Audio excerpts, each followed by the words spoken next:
Hello friends, good morning Vestige.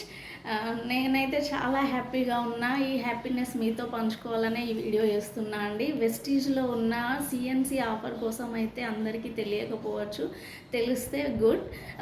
అయితే నేను CNC ఆఫర్లో తీసుకున్నానండి. 4 oil cans and ultra wash liquid కూడా వచ్చింది. 4 అని చెప్పి 3నే చూపిస్తుంది. ఇది ఒక సగం ఉంది అనుకోవద్దు. దసరాకి ముందు వచ్చిన ఆఫర్ కాబట్టి అప్పాలకు ఒక క్యాన్ అయిపోయింది. ఇంకా రెగ్యులర్గా వాడుకుంటున్నా కాబట్టి ఇందులో హాఫ్ అయిపోయింది. సో మనం ఇంతకుముందు చాలా షాపుల్లో కొన్నాము, ఎక్కడ కూడా ఇలా ఫ్రీ ప్రోడక్ట్స్ అనేవి రాలేదు. నేను వెస్టీజ్కి షాప్ చేంజ్ చేయడం వల్ల నాకు ఇలా ఫ్రీ ప్రోడక్ట్స్ వచ్చాయి. మీరు ఎంతమంది ఎన్ని ఇయర్స్ నుంచి బయట కొంటున్నారు బట్ ఎక్కడ రాలేదు? సో ఎంత మిస్ అవుతున్నారో ఒక్కసారి ఆలోచించండి. ఈ ఆఫర్ని మీరు అందరూ కూడా తీసుకోవాలని మనస్ఫూర్తిగా కోరుకుంటూ థ్యాంక్ యూ అండి. Thank you. Wish you wealth.